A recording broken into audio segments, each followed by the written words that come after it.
Me gratifico también muchísimo de estar acá en este ciclo. Me lamento de que vaya terminando, aunque acá el amigo dice que está muy bien que vaya terminando, que hay otros proyectos, pero a mí me gusta mucho. Cuando lo he comentado en Córdoba, que allá no se conoce el 10x10, la gente se ha quedado muy asombrada, muy azorada, muy entusiasmada.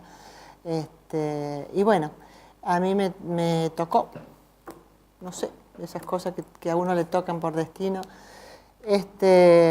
relato de Gustave Flaubert que se llama Un alma de Dios. Yo escribí un pequeño texto que tiene como título Los libros llaman a los libros. Y leo. Está dividido, tiene pequeños subtítulos, así que los voy leyendo. El primer subtítulo es El clima de época. Cuando Ernest Pinard, fiscal general del Imperio de Francia, llevó a Gustave Flaubert a los tribunales por haber escrito una obra indecente, en realidad estaba llevando a juicio a un personaje literario cuyo ataque a la conducta decente y la moral religiosa, así lo dice Pinard en su alegato, constituía por entonces una afrenta a lo que se entendía como conducta apropiada, distinción y buena posición de las familias burguesas en la Francia del siglo XIX. Según las investigaciones actuales, la famosa frase con la que Flaubert defiende a su personaje en el juicio, y se defiende a sí mismo, claro, la frase Madame Bovary soy yo, es falsa. Pero no deja de tener certeza en la medida en que lo que trae a colación el escritor no solo es la defensa de su personaje, sino su propia defensa como hombre perteneciente a una familia parisina de posición social acomodada. Por lo tanto, retrata por dentro y con conocimiento profundo a la burguesía francesa, sus formas de vida y su discutible doble moral. En el siglo XIX, amor y sumisión eran prácticamente sinónimos. Impregnada como estaba la figura femenina de las marcas negativas relacionadas con la irracionalidad, el predominio de las emociones y la necesidad de control por parte del marido, el amo o el cura del pueblo.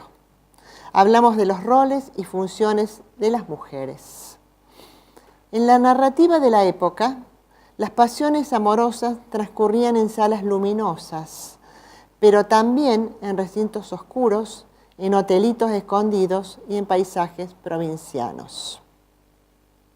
Si tomamos al conjunto de las novelas de entonces, podemos ver en aquello que se ha denominado el novelesco generalizado, es decir, el impacto que tenía la novela en el imaginario de la época, un efecto discursivo con un mensaje muy claro, que en realidad provenía de prácticas sociales generalizadas.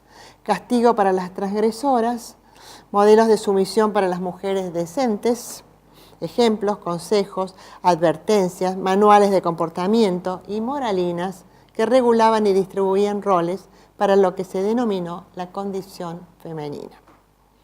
En este novelesco generalizado, Madame Bovary tiene una antecesora literaria menos famosa, Véronique, la heroína de una fábula imaginada por Balzac. Se llama El cura de la aldea. Véronique, lectora ferviente, influenciada por la novela romántica Pablo y Virginia, de Bernardin de Saint-Pierre, y casada con un viejo y rico burgués, seduce a un obrero, quien para huir con ella comete un asesinato. El joven pagará el crimen con su vida y Véronique dedicará el resto de sus días a expiar su culpa.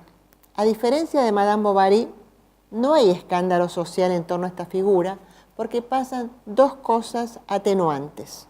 Una del orden de lo social, nadie se entera de su aventura amorosa porque su amante no la denuncia, nunca la delata, y otra del orden íntimo y personal. Véronique se arrepiente y se dedica a las obras de caridad en la iglesia del pueblo hasta el fin de sus días. Hay coincidencia en torno a la idea de que la literatura puede pervertir el alma casta de las mujeres. Se condenaba por entonces ese secreto placer, que era el de leer, como se condenaba la masturbación. Dicho de otra manera, Véronique y Emma Bovary son víctimas de la literatura, del placer de leer. Son datos coincidentes que dan cuenta del clima de época en el trasfondo de la rebelión de la Comuna de París de unos años antes.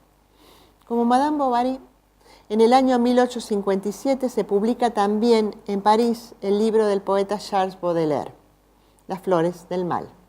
Al igual que Madame Bovary, el libro fue censurado por ultraje a las buenas costumbres, siendo que esta escritura vino a resultar palabra fundadora de la estética moderna, como lo fueron las novelas de Balzac y de Flaubert en el caso de la narrativa. Por esos años también, El almuerzo en la hierba, el famoso cuadro de Claude Monet, no era aceptado para ser exhibido en la Exposición Internacional del Arte parisino y enviado al Salón de los Rechazados, donde fue objeto de sarcasmos tanto de los críticos como del público. También sería fundador de una estética pictórica que las generaciones siguientes seguirían con entusiasmo. Sin embargo, esto que yo llamo clima de época es en realidad una propiedad de los textos artísticos en las vanguardias de todos los tiempos. El arte es a la vez una expresión de la conciencia individual del mundo y un reconocimiento de aspectos sensibles de una cultura que muchas veces es percibida por sus contemporáneos de otra manera o de una manera diferente.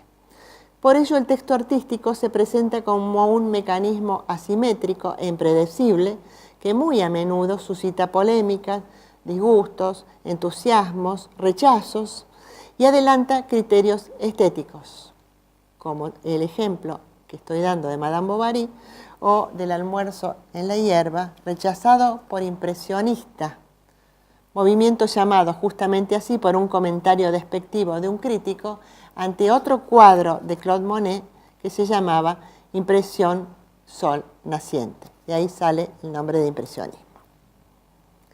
Segundo subtítulo, Flaubert o la fascinación por los detalles. Gustave Flaubert vivió entre 1821 y 1880 y tenía 10 años cuando comenzó a escribir. De joven se inscribió en la Escuela de Derecho para tranquilizar a su familia que veía que sus veleidades de escritor no le depararían porvenir alguno, pero fracasó estrepitosamente sus estudios. Los críticos dicen que para salir adelante, ya que no sería médico como su padre y como su hermano, y como la abogacía le había deparado solo bolillas negras, escogió otro camino, el de la enfermedad. Para sus fiebres altísimas y sus desvaríos incongruentes, su padre encontró dos soluciones. Su padre era médico, ¿no? Remedios ineficaces y dolorosos, pero propios de la época, como las sangrías y las dosis pequeñas de venenos, y la compra de una casa en el campo en Croisset. Allí Flaubert encontró una relativa tranquilidad, tamizada con mareos, crisis nerviosas y tempestuosos amores, como el que mantuvo con Louise Colette, quien sería su modelo para el personaje femenino más famoso de la literatura francesa del siglo XIX. Menos famosa, pero muy cercana al conocimiento que Flaubert tenía de la burguesía francesa de provincias, es la figura notable de Felicidad, personaje de uno de sus últimos y más magistrales relatos, Un alma de Dios, donde se despliegan por una parte los lazos de poder entre las estructuras burguesas y la clase baja, y por la otra, el drama individual basado en la contradicción entre sensibilidad personal, normas sociales y religiosidad de la época. De allí que pueda pensarse a este relato como un pequeño tratado sobre la lealtad y la injusticia. No deja de ser también un homenaje a la literatura que había desvelado a Flaubert de joven. Los niños de la casa, por ejemplo, se llaman Pablo y Virginia, tal vez un homenaje, pienso, a la novela que ya citamos y que toma Balzac, publicada en 1787 por Jacques-Henri Bernardin de Saint-Pierre, y que anticipa el romanticismo y el destino trágico de los personajes románticos. A principios de este siglo, estamos en el siglo XIX, la proverbial misoginia de Arthur Schopenhauer había nombrado a las mujeres como, lo cito, el sexus sequia, el segundo sexo, desde todos los puntos de vista, hecho para estar a un lado y en segundo término, según él dice. Dato que le sirve a Simone de Beauvoir para escribir el libro que instaura el debate feminista un siglo después. Porque si hay alguien que está en segundo lugar, o mejor aún, en el tercero, porque en el segundo está su ama, es Felicidad, el personaje central de Un alma de Dios.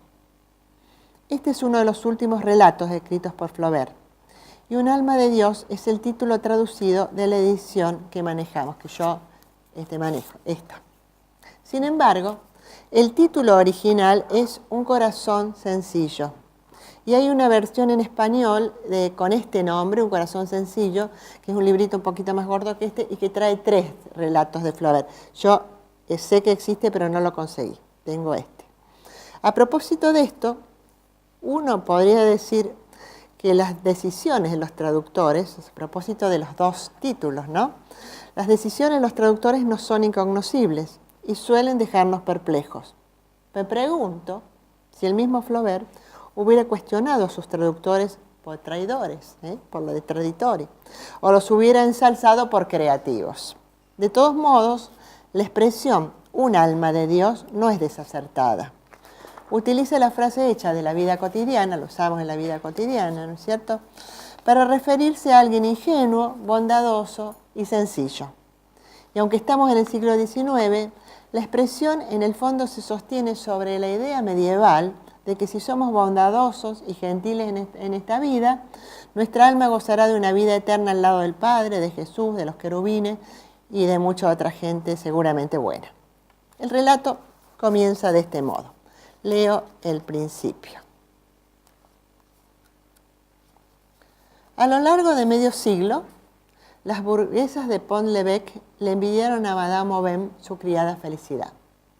Por 100 francos al año, guisaba y hacía el arreglo de la casa, lavaba, planchaba, sabía embridar un caballo, engordar las aves de corral, masar la manteca, y fue siempre fiel a su ama, que sin embargo no siempre era una persona agradable. He aquí los 2 personajes centrales de este cuento, Madame Aubin y Felicidad, hasta que aparece un tercero, que ya vamos a mencionar, que no es precisamente humano y que se revela como una animosa presencia que ilumina la vida de Felicidad. Los personajes femeninos de Flaubert no son héroes triunfantes, sino sujetos atravesados por un destino doloroso. Madame Aubin, esta persona que no siempre es agradable, como dice al principio, es un integrante de la alta burguesía venida a menos cuando la muerte de su marido y ha tenido que mudarse a una casa en las afueras de la ciudad, plena de recuerdos de un tiempo mejor y de un lujo que se había esfumado. Diría que, al modo detallista del realismo decimonónico, la casa ocupa el centro del relato, como si fuera necesario poner en escena continuamente la fascinación por los detalles y los objetos. Leo un ejemplo. Esta casa, revestida de pizarra, se encontraba entre una travesía y una callecita que iba a parar al río. En el interior había desigualdades de nivel que hacían tropezar. Un pequeño vestíbulo separaba la cocina de la sala, donde Madame Aubin se pasaba el día entero. Alineadas contra la pared, pintadas de blanco, 8 sillas de caoba. Un piano viejo soportaba bajo un barómetro una pirámide de cajas y carpetas, etcétera, etcétera. Sigue la descripción. Recinto cerrado y orden cósmico, la casa es también una metonimia de las clases sociales. Arquitectura doméstica como continuación de un orden del afuera, aferrado a repetir valores y distinciones de alto contenido simbólico, la cocina, el patio de atrás, la buhardilla para la sirvienta, el salón, el comedor, la biblioteca, el escritorio, las habitaciones principales para los dueños, el recibidor para las visitas de la misma clase social, unidades arquitectónicas relativamente separadas, ambientes de alto contraste, sobre todo en su estética y sus usos, y por lo tanto rígidamente diferenciadas. La casa como un continuum de imposiciones contingentes de la vida cotidiana. Allí se nace, se crece, se sufre y se es feliz, se enferma y se muere.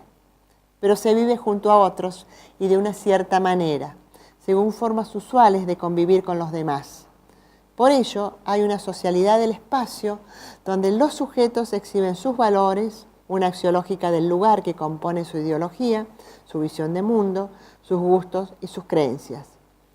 Vínculo constitutivo, la casa es postura y posición. La descripción minuciosa propia del naturalismo y del realismo es en realidad una forma de contar, de hacer literatura. Y no tiene nada que ver, nos dirá Jacques Rancière, con el principio del reportaje y de un uso informativo del lenguaje, ni tampoco con la estrategia calculada del efecto de realidad que se atribuye siempre al realismo.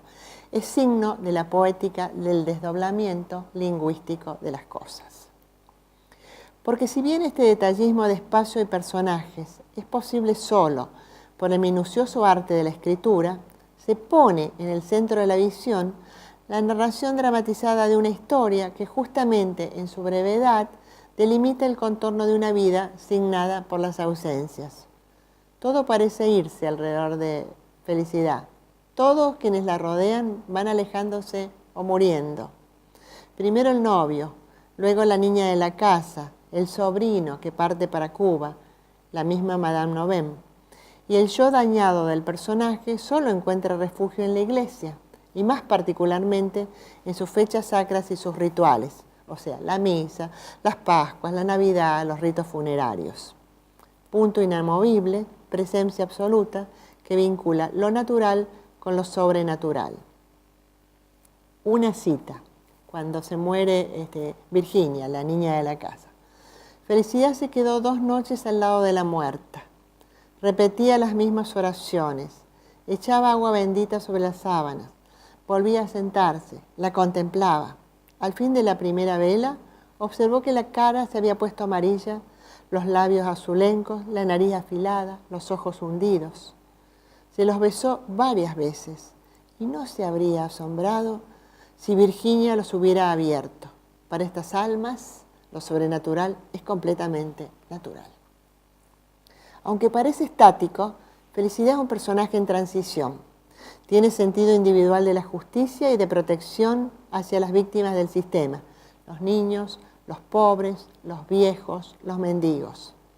Pero ella es también una víctima del sistema, y su forma de vida sumisa y servil no es ajena a la experiencia vital e histórica de su clase ni a la constitución de su identidad, características que se van sumando repetidamente en el texto, porque agravio individual e injusticia social son 2 caras de una misma condición humana. Al tiempo que el narrador prefigura sentidos asociados a la justicia, las reglas de los territorios, las economías y las clases son las 2 caras de una misma condición humana. No, me perdí. Las reglas de los territorios, las economías y las clases se mantienen. Antes había dicho que muestran la condición humana. Sesgo ideológico, violencia naturalizada, que marca la tensión entre lo individual y lo social, entre la escritura y el mundo. Pero Flaubert no es cualquier lector, ni tampoco cualquier escritor. La escancia repetitiva de las acciones, los rituales que parecen dominar la vida de los personajes, una aparente falta de acción, terminan siendo estados transitorios que casi hacia el final del relato dibujan una escena desconcertante y a la vez conmovedora. Unos amigos de la familia dejan a cuidado de Felicidad un loro, que por la descripción parece ser más bien un guacamayo, aunque todo el relato le llaman el loro. Y cito, porque digo un guacamayo, de cuerpo verde, rosa a la punta de las alas, la frente azul y el buche dorado. Lo dejan porque no pueden llevarlo en su mudanza, pero también porque saben que Felicidad lo miraba asombrada cuando un criado negro paseaba con él.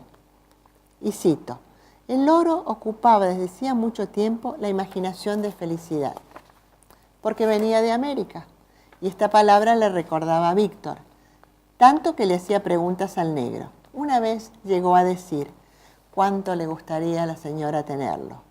El negro se lo contó a su ama, y ésta, no pudiendo llevarlo, se deshacía de él de aquella manera. Si la rutina cotidiana, narrada hasta ahora, vuelve insignificantes las acciones diarias de los personajes, las anestesia y desdibuja, la aparición del loro funciona como una cuña que interrumpe temporalmente la rutina, aumenta su intensidad y modifica la trama. Es como si ante el registro de la invisibilización y la injusticia, el narrador esgrimiese una voluntad de compensación. Este loro, que se llama Lulú, pasa a ocupar el centro de la escena, a convertirse en el sujeto de los desvelos de Felicidad. Es su mascota, es el novio que regresa, también es el marido y el hijo que nunca ha tenido. Le enseña a hablar, lo cura, lo defiende, lo lleva a pasear. Un buen día el loro se le pierde, pero vuelve al poco tiempo, como haciendo gala de la libertad de la que cualquier pájaro puede gozar. Pero la angustia sufrida enferman a Felicidad para siempre. Acuérdense que en aquel siglo las mujeres se enfermaban de angustia, se enfermaban de soledad, también se enfermaban de amor o de desamor. Entonces se enferma de angustia. Cito, a Felicidad le costó trabajo reponerse del susto. Más bien, no se repuso nunca. Cogió un enfriamiento y le vino una angina. Al poco tiempo, un dolor de oídos. Al cabo de 3 años, estaba sorda. Hablaba muy alto, hasta en la iglesia. Felicidad se enferma del susto, como se había enfermado la niña de la casa. Fíjense, la niña, no el niño. La niña de la casa en un episodio inicial del relato, en el que durante un paseo de campo las persigue un toro bravo. El susto le depara finalmente la sordera. Mientras el loro habla cada vez mejor, imita voces, reconoce y nombra personas, Felicidad queda aislada y pierde su capacidad de comunicación. En este aislamiento progresivo, solo entiende la voz del loro, como si la percepción, diseminación y escucha del lenguaje fuese lo único que vincula al personaje con un mundo donde la palabra se ha vuelto problemática. Pero un mundo donde en realidad ella nunca ha tenido la palabra, o la ha tenido monosilábicamente, solo para aceptar mandatos. Cito, unos zumbidos ilusorios acabaron de trastornarla. Su señora solía decirle, Dios mío, qué tonta eres. Y ella contestaba, sí señora, buscando algo en torno suyo. El loro deviene una criatura tan especial que hace a la continuidad interna del relato, o mejor dicho, pone en el centro del relato un umbral, un intersticio, aquella zona de extensión mínima donde se tocan lo humano y lo animal, lo contingente y lo trascendente, el vínculo entre la existencia individual y el mundo de los otros, la casa como posición social de los sujetos y a la vez como espacio que se transmuta en un lugar mágico. Y la escritura es sin duda el punto de anclaje que vincula ambos mundos. El mundo de la literatura, mediado por una voz narrativa omnisciente, como eran los narradores de aquella época, que solo pretende mostrar un espacio cultural y afectivo complejo desde una perspectiva personal, desde una percepción subjetiva. El mismo Flaubert había dicho, no existe la verdad, solo la percepción. Punto 3. Arte sin principio ni fin. Uno de los temas más reiterados en los textos artísticos, en todas las culturas y en todos los tiempos, es el problema de la muerte, ligado por supuesto a nuestra conciencia humana de finitud y en nuestra necesidad de comprender. Conciencia individual, material sensible e inscripción histórica. La mitología y las religiones, los ritos funerarios desde los tiempos primeros, la creencia en el renacimiento y la reencarnación, o en la inmortalidad y la trascendencia, o en la nada y en el vacío existencial, se hallan en el meollo de todo texto artístico que aluda, aunque sea metafórica o elusivamente, a la muerte. Por ello, algunos teóricos entenderán que el principio y el fin de los textos artísticos se vincula simbólicamente al principio y al fin de la vida. Pero en el arte, principio y fin son estrategias formales que indican un orden textual, un orden de lectura y asimismo una manera de atribuir un sentido o varios sentidos que solo se perciben una vez que hemos concluido de leer la obra. Muerto el loro, embalsamado y adorado, muerta Madame Aubin, llega también la hora a felicidad. Les leo el final. Un vapor de azur ascendió en el cuarto de felicidad. Adelantó la nariz, aspirándolo con una sensualidad mística. Luego cerró los ojos. Sus labios sonreían.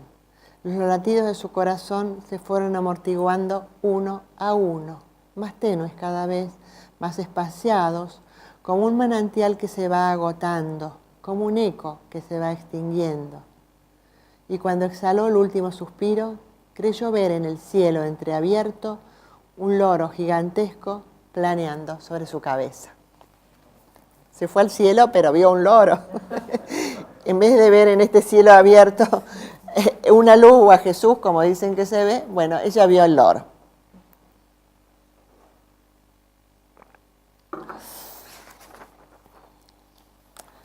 Para honrar las dos traducciones, uno puede decir que felicidad deviene, en su corazón simple, un alma de Dios. Representa un mundo en el que la complejidad de los detalles de la vida humana y sobre todo de la vida de las mujeres de distintas clases sociales en el siglo XIX se percibe en la minucia, en la visión del sentido común, no exento de imaginería y misticismo, de la lucha por un fin preciso y siempre limitado a la condición femenina. Alegría escondida en el sufrimiento, amor-pasión como válvula de escape, disposición de las emociones como condición natural. Un gran crítico de la literatura francesa, se llama René-Marie Alvarez, nos dice, lo cito, los grandes realistas han sobrepasado al realismo. Ya no se trata de un narrador que relata episodios tal como podrían haberlos recogido informadores bien ubicados.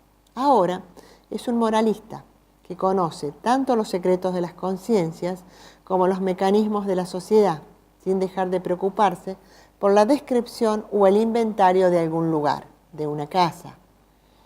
Él no informa como un observador los hechos de la vida, no se confunde tampoco con un hombre cualquiera. Habita en la realidad misma y circula con una facilidad sorprendente sobre esta superficie de la vida. Fin de la cita. Eso mismo podríamos afirmar de Flaubert. Circuló con una facilidad sorprendente sobre la superficie de la vida de los hombres y de las mujeres del siglo XIX. Último punto, el 4.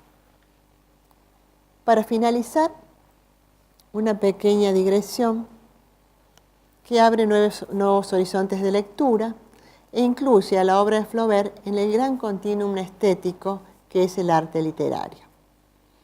Porque los libros llaman a los libros. Por eso yo a este último punto le llamo la ficción llama a la ficción. En 1992, Andrés Rivera publica la novela La Sierva, tal vez la hayan leído, y ubica la historia en la Francia de la segunda mitad del siglo XIX, la Francia que critica Flaubert y el París por el que deambula Baudelaire. París es justamente el escenario en el que se pavonean los argentinos ricos de la oligarquía, o vueltos ricos por las especulaciones en la bolsa de los 90.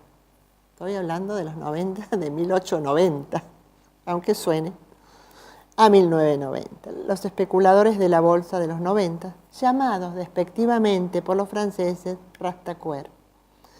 La Cierva es la continuación de la novela El amigo de Baudelaire, publicada un año antes. En esta última, caminando por París, Baudelaire se encuentra al personaje central de La Cierva, el argentino Saúl Bedoya, y Baudelaire le pregunta a Saúl Bedoya: ¿usted qué hace además de ser argentino? Y Bedoya responde: yo pago, porque el gesto obsceno no reside en mostrarse argentino, sino en el exceso, el derroche, el dinero como único lugar de pertenencia. El mismo exceso que Flaubert había criticado en La comodidad insensible de la burguesía. El mismo exceso que en La Cierva, y con una vuelta de tuerca más contemporánea, la novela argentina repasa con morbosa lucidez como relación sexual del amo con Lucrecia, su sierva y su amante, relación basada implacablemente en la dominación del macho sobre la hembra y de una clase sobre la otra. Tanto en el relato de Flaubert como en el de Andrés Rivera, el cuerpo de las siervas es el cuerpo existencial en el que se lee un orden natural entendido como orden social y por lo tanto como orden político y moral. La condición de servidumbre se construye en el movimiento que acerca lo humano a lo animal, el ímpetu sexual reprimido o exacerbado, conflictos no separables entre amos y siervos, entre hombres y mujeres, como imposibilidad de superar el orden de la dominación. La condición natural de lo que Schopenhauer llamó el segundo sexo es en realidad una condición construida socialmente y sostenida en las sólidas bases de la economía política de la división de clases.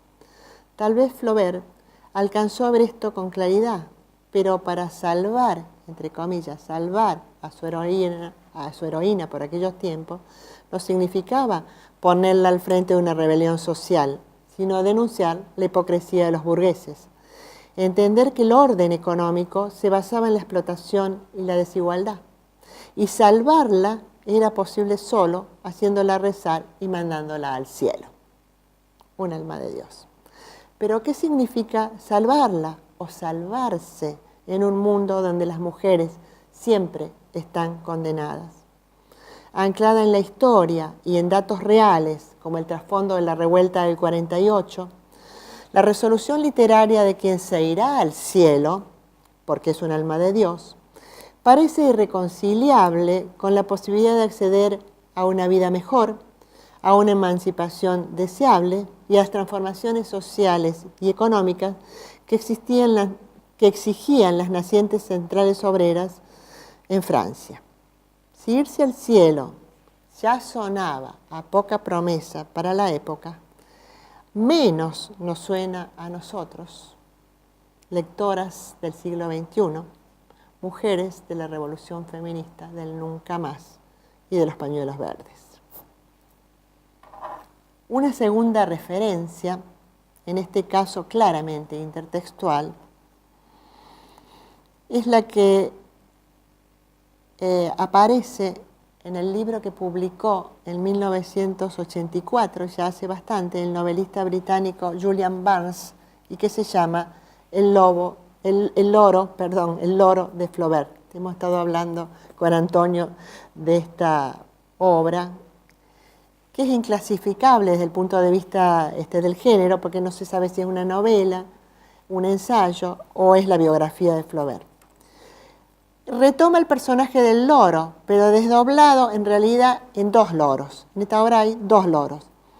Y entonces no se sabe en esta nueva ficción cuál de los dos loros le da a Flaubert la idea de ponerlo como protagonista de este cuento. El doctor Braithwaite, personaje central de la novela, es un estudioso de la vida y obra de Flaubert. Como parte de su investigación, recorre los lugares donde vivió el escritor y va relatando su vida. En el hospital de Rouen, donde su padre y su hermano ejercieron como médicos, encuentra un primer loro, se llama Lulú, y se ha conservado por tradición en el escritorio del padre. Más tarde, en Croisset, en la casa de Flaubert, el doctor Braithwaite encuentra un segundo loro embalsamado, que es tal como se lo cuenta en el relato. ¿Cuál de los dos ha dado vida al personaje de Lulú en el relato que nos ocupa, en Un alma de Dios? En ese misterio, Julian Barnes desarrolla su historia y los rastros y los rostros que el arte recupera sin darnos ninguna certeza. Tampoco ahí se sabe. La ficción llama a la ficción. Sabemos que el texto artístico, en particular la literatura, es una palabra que condensa gran capacidad de información. Dice en un lenguaje distinto del habitual, trae la memoria a otros textos, muchas veces contiene estructuras desafiantes y apela a la expresión metafórica y al símbolo, transformando lo individual en universal. Si el relato de Flaubert resultó para la época un texto impactante y vanguardista, del mismo modo lo son estas dos novelas de escritores contemporáneos de tan distinta procedencia, uno es argentino, el otro es inglés, que vienen a reafirmar nuestra idea de que la literatura produce literatura y produce en nosotros, los lectores, una mezcla de curiosidad, placer, deseos, contrastes de luces y sombras, códigos secretos de la imaginación y la idea de que finalmente los libros clásicos, porque para nosotros Flaubert es nuestro clásico, los libros clásicos, como dice Ítalo Calvino, y lo cito, los libros clásicos nunca terminan de decir lo que tienen que decir. Son esos libros que nos llegan trayendo impresas las huellas de las lecturas que han precedido a la nuestra y tras de sí la huella que han dejado en la cultura o en las culturas que han atravesado. Eso es todo. Muchas gracias.